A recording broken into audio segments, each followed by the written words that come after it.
Oui, oui.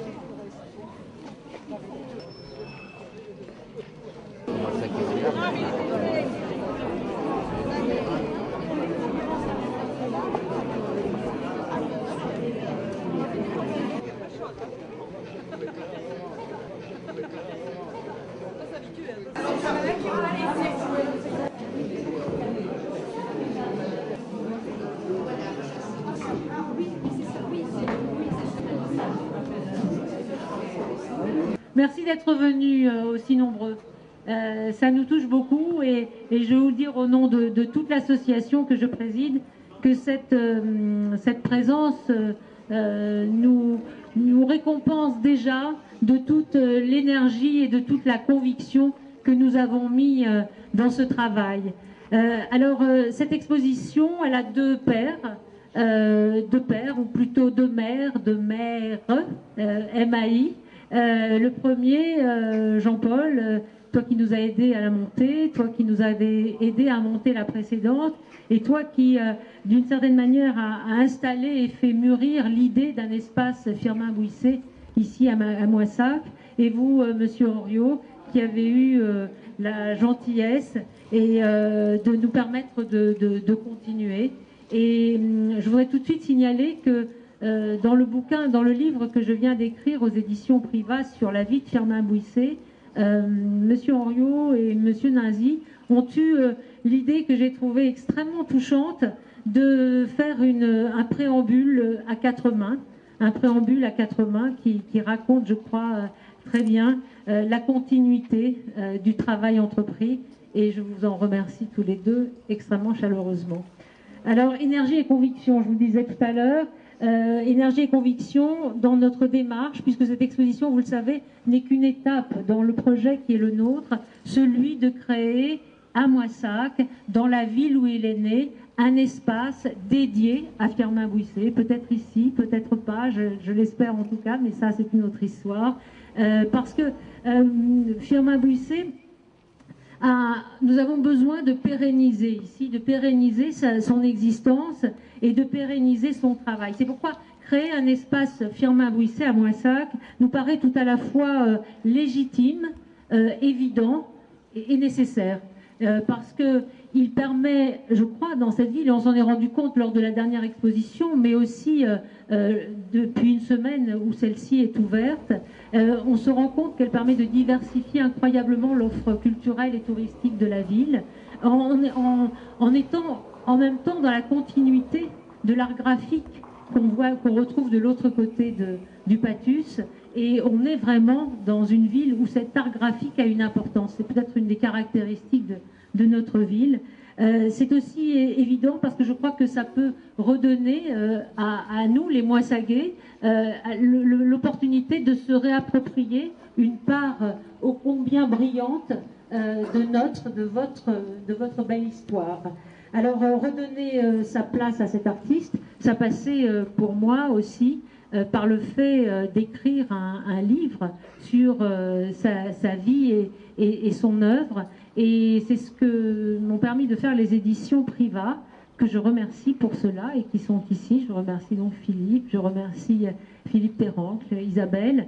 Et ce livre, pour les éditions Privas, il est apparu tout à fait évident qu'il était anormal que quelqu'un dont le créateur d'icônes aussi populaires, aussi connues, aussi internationalement connues presque que les créations de Bouissé ne soient pas connues et n'ait pas un ouvrage qui lui soit consacré.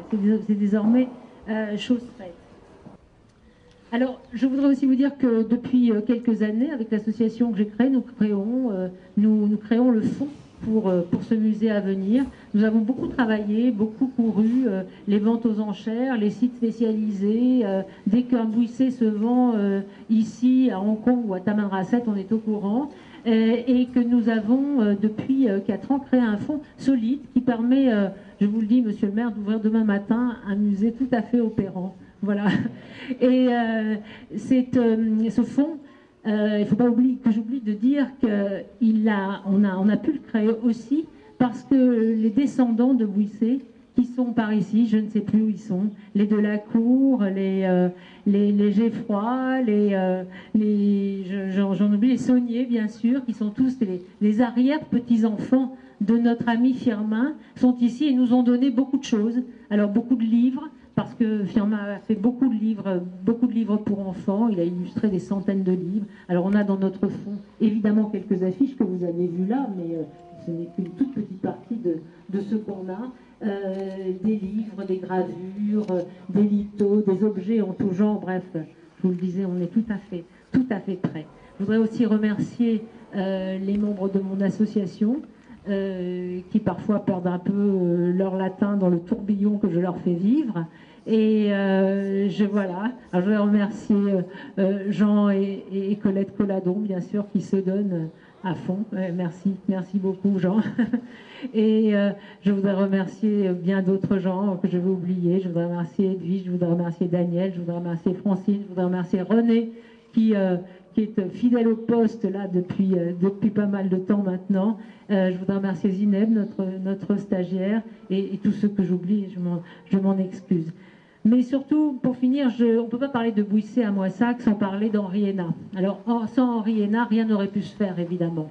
Henri Hénin a parcouru la France à la recherche d'œuvres, il a exhumé des choses que plus personne ne connaissait, il a constitué une documentation sans laquelle rien du tout n'aurait pu se faire. Ni exposition, ni livre, ni musée, ni quoi que ce soit. Alors, bien sûr, nous lui devons beaucoup pour la réinstallation de Bouissé dans ses murs. Et évidemment, le livre que j'ai écrit est naturellement dédié à Henri Hénin. Alors j'avais promis à Henri, avant qu'il ne nous quitte, de faire tout ce que je pouvais pour réinstaller Bouissé dans sa ville. Je crois qu'aujourd'hui, la distance entre le projet et la réalisation s'est singulièrement réduite.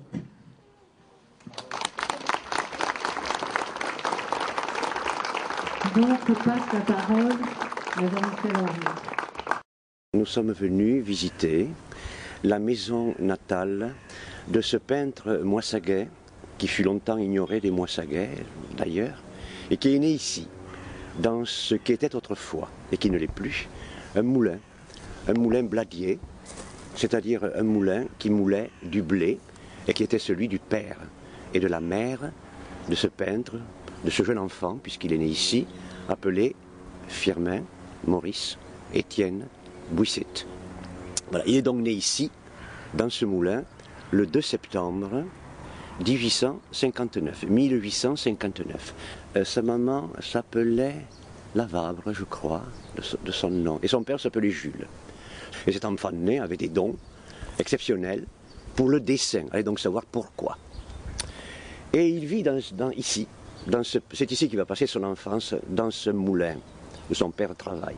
D'abord, ce moulin, il ne faut pas le voir tout à fait comme vous le voyez aujourd'hui, en 2002. Très exactement, je crois, le 8 février 2002. À l'origine, il est beaucoup plus petit que le bâtiment qui est sous vos yeux aujourd'hui. Il n'a pas toute cette partie en arcade que vous pouvez voir. Ça se bornait uniquement à toute la partie haute et quadrangulaire, je veux dire carré, de ce bâtiment. Je possède un document qui nous montre le moulin à cette époque-là. Et très tôt, enfant, Firmin Bouisset se découvre un plaisir, un goût, des possibilités, un don vers le dessin. Et il dessine.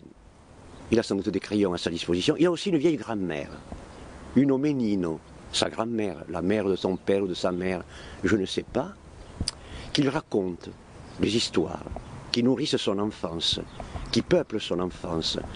Toutes ces histoires que l'on raconte habituellement aux enfants, vous savez. Et tout ça, ça nourrit son imagination, ça nourrit sa pensée, et surtout ça forme sa jeune intelligence. Voilà. Et alors il dessine. Il dessine quoi? Ben, il dessine ce qui l'environne, évidemment. Il ne bouge pas d'ici, à part peut-être le fait d'aller dans une école pour enfants, des environs, mais il ne bouge pas d'ici. C'est ici qu'il passe ses vacances. On ne partait pas en vacances comme aujourd'hui, mais pourquoi serait-il parti en vacances alors qu'il avait ici tout ce qui pouvait l'intéresser, le passionner, lui plaire?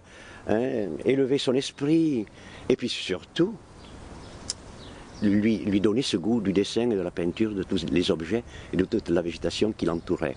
Alors il dessine. Et non seulement il dessine les plantes, il dessine les arbres, il dessine les fleurs qui poussaient en abondance à cette époque-là, dans tous ces herbages qu'il y avait ici, mais il dessine aussi ses petits camarades. Il se prend d'un goût immodéré pour dessiner ses petits camarades. Non seulement ses petits camarades d'école, mais les petits camarades qui venaient jouer ici avec lui le jeudi, car à l'époque les vacances c'était le jeudi, et le dimanche, le samedi on est en classe. Et il dessine ses petits camarades, et il les surprend, comme ça, dans tous les actes, dans tous les gestes, dans toutes les attitudes de l'enfance et des jeux de l'enfance. Il les dessine par exemple en train de pêcher. On pêchait beaucoup.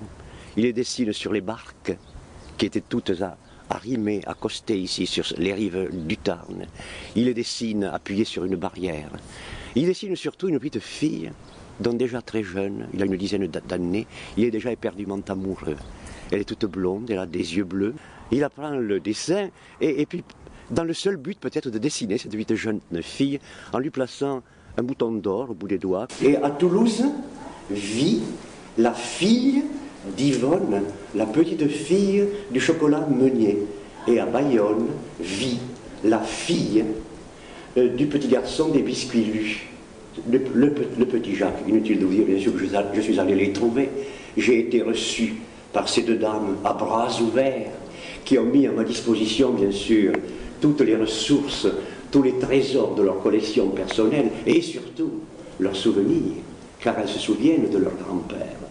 Donc je passe la parole à Jean-Michel Henry.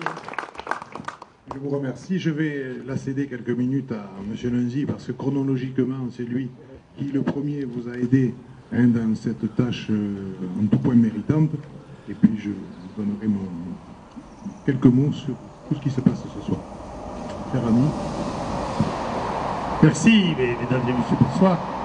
Merci à Jean-Michel Henry, parce que ce travail important, engagé depuis des années sur Firmin Buisset, arrivait à une étape importante avec cette exposition, et le hasard du calendrier électoral a fait que les élections sont tombées quelques jours avant l'inauguration, et effectivement, le mérite de Jean-Michel Henry, c'est d'avoir tout de suite accepté l'histoire de ce projet et de l'avoir sans aucune difficulté pris en compte, ce qui a permis une continuité quasiment totale.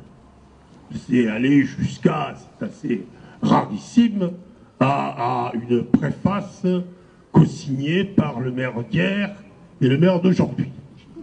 Voilà. On ne pouvait pas faire mieux pour montrer la continuité qui existe lorsqu'un projet est intelligent, il est repris, quelles que soient les tribulations d'une campagne électorale. Voilà. Alors c'est important. Je voudrais, puisque le mérite d'avoir été très longtemps maire, c'est de pouvoir faire des historiques. Et je voudrais rendre hommage, comme l'a fait Annie-Claude, à Henri Hénault, mon ami, notre ami. Et me souvenir avec vous, avec un certain nombre d'entre vous, de cette causerie organisée au hall de Paris, sous forme de roman policier, au cours de laquelle Henri Hénault a démonté les recherches qu'il a accomplies, et pour aboutir à l'affiche des biscuits lus ou du chocolat Meunier que tout le monde connaissait. Eh bien, c'est de Firmin Buisset, et Firmin Buisset et de Moissac. Et voilà, c'était assez extraordinaire que pendant des dizaines d'années, Moissac ait oublié, totalement oublié, l'existence de Firmin Buisset. C'est donc Henri Hénault qui a exhumé Firmin Buisset. Nous avons, à sa demande, créé un espace Firmin Buisset que vous connaissez. Jean Colladon, avec Henri, a fait une magnifique mur peint qui, hélas, n'a pas résisté aux attaques de l'humidité. Firmin Bouisset grandit, et puis il arrive un moment, bien sûr, où il doit quitter ses parents pour reprendre un métier et aller gagner sa vie à l'extérieur. Il va quitter l'école, il va donc poursuivre ses études au conservatoire. J'ai dit le conservatoire, j'ai voulu dire les Beaux-Arts, pardon. Les Beaux-Arts de Toulouse. Et là, pendant quelques années, il va étudier sous la férule de quelques maîtres du dessin et de la peinture, et il va devenir très certainement l'un des meilleurs élèves de ces Beaux-Arts de Toulouse. Au point que l'on pense pour lui qu'il doit faire les Beaux-Arts de Paris. Il va passer le concours pour entrer aux Beaux-Arts de Paris, et il va être reçu en très très bonne place dans ce concours. Il s'était présenté à peu près 300 candidats, il va être le 10e.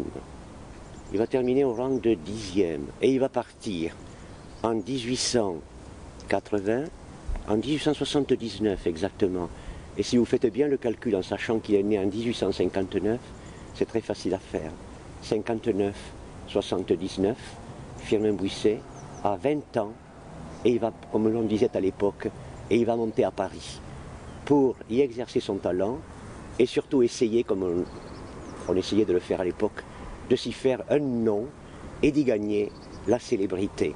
C'est ce que bien sûr recherchaient tous les peintres, tous les artistes. C'est par ce tableau que j'ai appris que Firmin Bouisset avait peint en 1880. Quand il peint ce tableau, il n'a que 20 ans, Firmin Bouisset. Il a 20 ans. Il l'a donc peint, vous vous en souvenez, entre le moment où il va quitter les Beaux-Arts de Toulouse pour intégrer les Beaux-Arts de Paris. Et il est, ne l'oubliez pas, d'une famille modeste. Donc ses parents n'ont pas les moyens de l'envoyer étudier à Paris, aux Beaux-Arts. Alors, la ville, reconnaissant le talent de l'enfant du pays, va lui voter une pension de, attendez, que je ne dise pas de bêtises, de 300 francs. De 300 francs. Et grâce à ça, il va pouvoir monter à Paris et faire des études qui vont l'amener là où vous savez. Voilà. Alors, à cette époque-là, ce personnage que vous voyez ici, et qui s'appelle Camille Deltil, était maire de Moissac, ou peu s'en faut. Il était adjoint, peut-être premier adjoint. Et alors, il connaissait donc Firmin Bouisset, et il lui demande, il s'appelle Camille Deltil, et il lui demande de le peindre, et de le peindre en pied, c'est-à-dire debout, grandeur, nature. Et Firmin Bouisset s'exécute, et peint ce tableau. Et ce tableau, c'est un peu, si vous voulez, l'étrier qui le met en route pour le succès qu'il va obtenir à Paris, car ce tableau va obtenir un prix au Salon de Paris, où sur 9000 tableaux présentés, on n'en recevait que 2000. Et parmi ces 2000, il y avait 2 tableaux de Firmin Bouisset, dont celui-ci représentant Camille Deltil, maire de Moissac. C'est-à-dire que ce tableau, pour moi, est précieux, parce que se réunissent dans ce tableau 2 des plus grandes personnalités de notre ville. Camille Deltil, l'administrateur, le modèle, et Firmin Bouisset, dont on voit le nom ici au pied du tableau, qui était le peintre. Voilà. Et ce tableau nous a été offert par une descendante de Camille Deltil, en réalité sa petite fille. Voilà comment nous avons le tableau de Camille Deltil ici à Moissac. C'est là de l'affiche en couleur. Et quand Firmin Bouisset découvre cette chromolithographie, sans trop le savoir encore, il va trouver là son bâton de maréchal, c'est-à-dire qu'il va faire ses premières affiches en couleur, et il va là encore découvrir une technique, des thèmes et des sujets d'inspiration qui vont lui donner la renommée. Et en particulier, pour un coup d'essai, ce fut un coup de maître, il va sortir quoi? Il va sortir l'affiche de la petite fille du chocolat Meunier. C'est sa première affiche. Elle date de 1892. Et je vais vous raconter comment il a eu l'idée de cette affiche, car précisément cette idée est particulièrement géniale. Il a été commandité par les établissements Meunier, qui le font venir un jour dans leur bureau en leur disant voilà, nous voudrions une affiche qui ait de l'impact pour nos chocolats, pour nos produits meuniers. Eh bien, dit Firmin Buisset, je vais me mettre à l'heure, je vais me mettre au travail. Et il sort des usines meuniers, il sort de ses bureaux, il va dans la rue, et que voit-il? Il voit une enfant qui est en train d'écrire, on dirait aujourd'hui, de taguer un mur. Et il se dit, mais voilà, la voilà l'idée, c'est ce que je vais faire. Il rentre chez lui, il rentre dans son atelier, il appelle Yvonne, sa fille, qui a sensiblement l'âge de la petite fille qu'il venait de voir écrire sur le mur. Il lui dit, voyons Yvonne, voyons, mets-toi là, mets-toi contre cette toile, prends un crayon et dessine. Et aussitôt la petite fille, avec un geste très naturel, se met à écrire sur le papier que lui a présenté son père, et ce faisant, comme elle est encore un petit peu petite, elle n'a que 9 ans, elle se hausse sur la pointe des pieds, dans un geste très naturel de quelqu'un qui écrit au tableau, ce qui vous arrive très certainement, où vous arrivez quand vous étiez petit, pour pouvoir accéder le plus haut possible au-dessus du tableau. Et c'est de là qu'est née, en 1892, cette fameuse affiche qui a fait le tour d'abord de France, parce qu'on l'a vu sur tous les murs, vers le centre de la ville, il y avait une autre affiche. Et cette affiche, c'était le petit écolier des Biscuits. Et ces deux affiches ont véritablement fait la renommée de l'art d'affichiste de Firmin Buisset. Ce sont les deux affiches que l'on connaît le mieux. Il y en a d'autres, hein. Il y en a beaucoup d'autres que l'on connaît aussi très très bien. Mais il faut dire que celles-là se retrouvaient sur tous les murs de France, de Navarre et même de l'étranger. Et elles sont indissociables. Elles sont indissociables et c'est la raison pour laquelle nous les avons mises toutes les deux sur le mur. Elles sont inséparables. Pourquoi? Eh bien parce que tout simplement, la petite fille Yvonne, qui était la fille de Firmin Buisset, mais le petit écolier des Biscuits était son fils. C'était son fils dont je vous ai parlé tout à l'heure, c'est-à-dire son fils Jacques, qu'il a pris pour modèle aussi pour faire cette affiche. Alors sur ce mur que vous voyez, nous avons voulu rassembler, et qui date de 1988, pour moi c'était, si vous voulez, vous avez vu tout à l'heure la plaque commémorative que nous avons fait apposer au moulin. Nous sommes maintenant dans le jardin Firmin Buisset. Tout ceci s'est passé en 1988. Et je me disais, il manque encore quelque chose dans Moissac. Il y manque ces deux affiches de Firmin Buisset. Il faut les mettre quelque part. Et mon ambition était qu'un jour elles figurent sur un mur. Et un jour, en me trouvant au centre-ville, là-bas, sur la place du Pont-Trégantier, c'est-à-dire au centre géométrique de Moissac, en tournant la tête, je vois votre mur, le mur du collège Jeanne d'Arc. Je me suis dit, mais voilà, c'est le mur qu'il me faut. Et à partir de là, on a tout mis en œuvre pour que nous ayons à Moissac un mur peint qui réhabilite la mémoire de Firmin Buisset aux yeux de tous les Moissacais. Et maintenant, personne ne peut ignorer que Firmin Buisset, auteur de ces affiches, est un Moissacais d'origine. Par cette histoire, finalement, reprennent à son compte le projet de Firmin Buisset à Moissac, avec une place qui serait importante. Et donc, après de longues discussions, dans ce pathus rénové, avec la mise en valeur de ce magnifique palais abbatial, nous avions pensé que ce serait bien que finalement il y ait une exposition permanente de Firmin Buisset avec une dimension d'ailleurs évolutive, hein, avec aussi comme thème l'affiche, et donc qui permettrait à la fois la diversification, la création, etc. Voilà. Donc il y a tout un projet que vous semblez avoir compris qui est très intéressant et qui évidemment constituera une animation très importante de ce site, voilà, qui permet de diversifier aussi les choses que les gens peuvent faire ou voir à Moissac.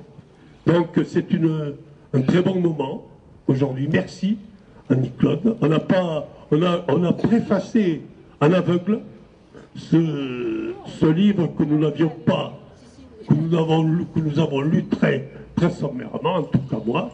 Et donc on va s'y attacher maintenant. Et c'est vrai que c'est un gros travail que toi et ton association avez engagé depuis des années. Et j'espère que cette exposition connaîtra un franc succès qui donnera, je l'espère aussi, suite à un espace ou un autre nom, un espace Firmin Buisset. En tout cas, bravo et merci.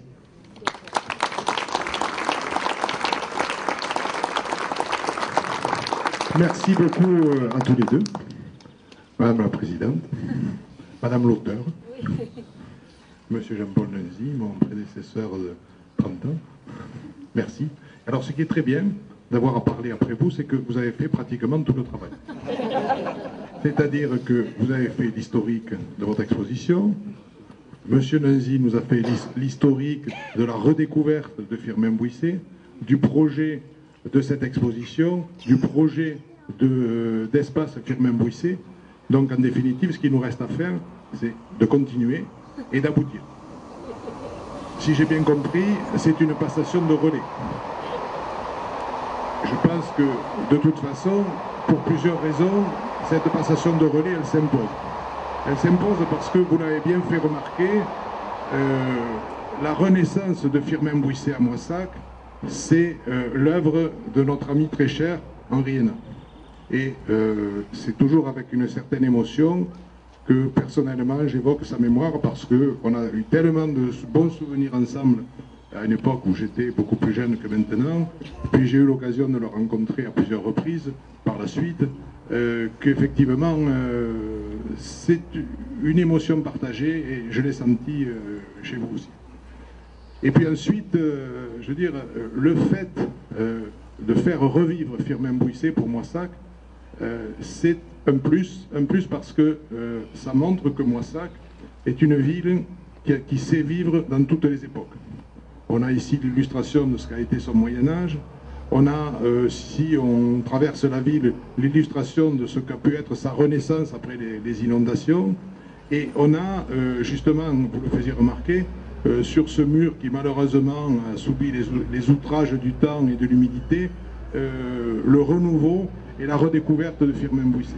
Et cette exposition que vous faites aujourd'hui et le livre que effectivement j'ai feuilleté assez rapidement en PDF avant de rédiger avec M. Lenzy la préface que nous avons mis, qui est une étape de plus dans la redécouverte de Firmin Bouissé et surtout le fait d'honorer sa mémoire et de montrer à nos concitoyens tout ce qu'il a pu représenter dans cette découverte de la nouvelle publicité qui n'existait pas et dont il a marqué profondément l'évolution encore jusqu'à nos jours.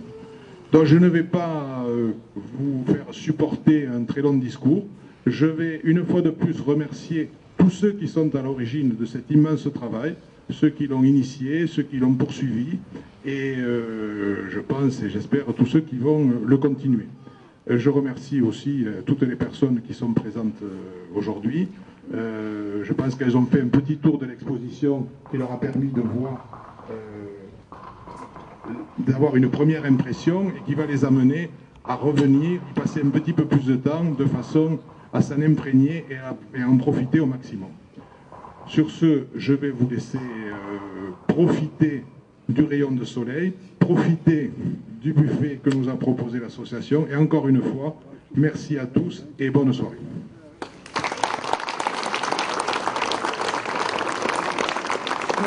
Merci, monsieur le maire. Merci Jean-Paul. Et donc, je vous invite à venir partager le buffet. Je voudrais préciser que ce sont des commerçants de Moissac qui nous ont gracieusement offert ce buffet.